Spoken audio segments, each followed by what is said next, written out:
Dear students, welcome to Durga tutorial online classes. सामाजिक विज्ञान की सीरीज में आपदा प्रबंधन आप लोग पढ़ रहे हैं। आपदा प्रबंधन का ये दूसरा भाग है, तो चलिए आज की पढ़ाई शुरू करते हैं। प्राकृतिक आपदा एवं प्रबंधन। प्राकृतिक आपदा एवं प्रबंधन में आज आपको पढ़ना है बाढ़ एवं सुखाड़, जिसको सूखा भी कहते हैं। तो आइए बाढ़ के बारे में जानते हैं। नदियों की तली में अवसादों के जमाव तथा अतिवृष्टि के कारण बाढ़ आती है। बिहार का उत्तरी क्षेत्र बाढ़ग्रस्त क्षेत्र है। नदी की तली में जब अवसादों का जमाव हो जाता है, जिससे बाढ़ आती है। दूसरा कारण है अतिवृष्टि। अत्यधिक वर्षा के कारण भी बाढ़ आती है। बिहार का उत्तरी क्षेत्र बाढ़ग्रस्त क्षेत्र है। कोसी नदी को बिहार का शोक कहा जाता है। बाढ़ के दुष्परिणाम। बाढ़ से क्या क्या नुकसान है, इसके बारे में जानते हैं। पहला नुकसान महामारी की आशंका। दूसरा जान माल की क्षति। तीसरा फसलों की बर्बादी। चौथा जहरीली जीव जंतुओं का खुले जगह पर आ जाना। पांचवा मिट्टी की उर्वरता पर प्रभाव। बाढ़ के समय महामारी की आशंका बहुत ज़्यादा बढ़ जाती है। लोगों की बीमार पड़ने की आशंका बढ़ जाती है। जान माल की क्षति होती है, जिसमें जीव जंतु पशु पक्षी मरते हैं। फसलों की बर्बादी। जब खेतों में पानी का जमाव होगा तब निश्चित रूप से फसल बर्बाद होंगे। जहरीली जीव जंतुओं का खुले जगह पर आ जाना।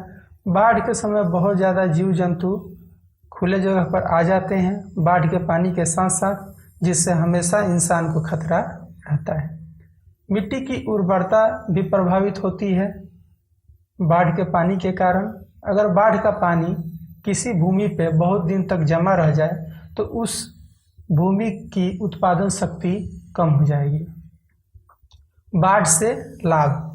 बहुत लोग आपको बाढ़ से दुष्परिणाम बताएंगे, लाभ बहुत कम लोग बताएंगे। मैं यहाँ पे बाढ़ से कुछ लाभ भी आपको बता रहा हूँ। बाढ़ से यही नहीं है कि सिर्फ नुकसान होता है, कुछ लाभ भी होता है। पहला लाभ जो है, भूमिगत जल स्तर में वृद्धि होती है।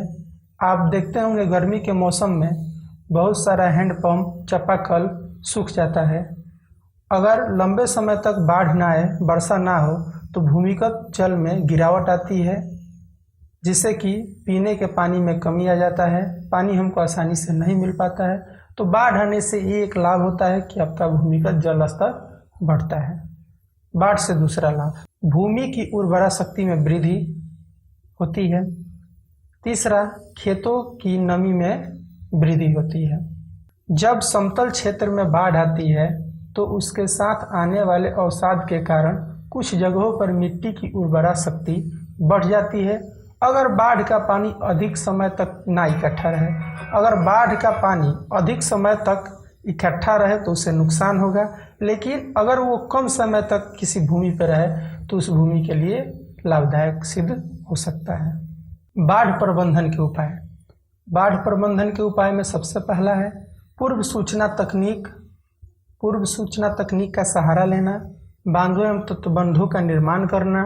स्तंभों पर आधारित मकानों का निर्माण करना। नदी तट से मकान की दूरी कम से कम 250 मीटर होना। बाढ़ के समय ऊंचे स्थान पर जाना। खाद्यान्न भंडार करना। आवश्यक दवाओं का छिड़काव करना। एक एक को समझते हैं।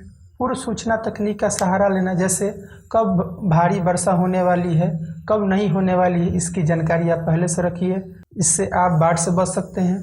दूसरा, बांधों एवं तटबंधों का निर्माण करना। बड़े बड़े जलाशयों पर अगर बांध का निर्माण किया जाए तो वहाँ पे आप बाढ़ से बच सकते हैं। स्तंभों पर आधारित मकानों का निर्माण करना। अगर आप मकान स्तंभ यानी पिलर पे बनाते हैं तो उससे आपका मकान मजबूत होगा। बाढ़ के समय मकान गिरने की आशंका कम रहेगी। नदी तट से मकान की दूरी कम से कम 250 मीटर होना। नदी तट पे आप मकान को ना बनाएं, उससे हमेशा दूरी रखें, जिससे कि कभी भी अगर बाढ़ आती है तो आपको उससे कम खतरा हो। बाढ़ के समय ऊंचे स्थान पर जाना। जब भी बाढ़ कभी आती है तो आप सबसे पहले ऊंचे स्थान पर जाएं, जिससे आप अपने आप को बचा सकें। खाद्यान्न भंडार। खाने पीने की वस्तुओं का भंडारण करना, जिससे कि आप बाढ़ के समय उन्हें खाकर जीवित रह सकें। आवश्यक दवाओं का छिड़काव करना। बाढ़ के समय बहुत सारे जीव जंतु, जहरीले कीटाणु आ जाते हैं, उसके लिए आपको आवश्यक दवाओं का छिड़काव करना चाहिए। बांध का नाम।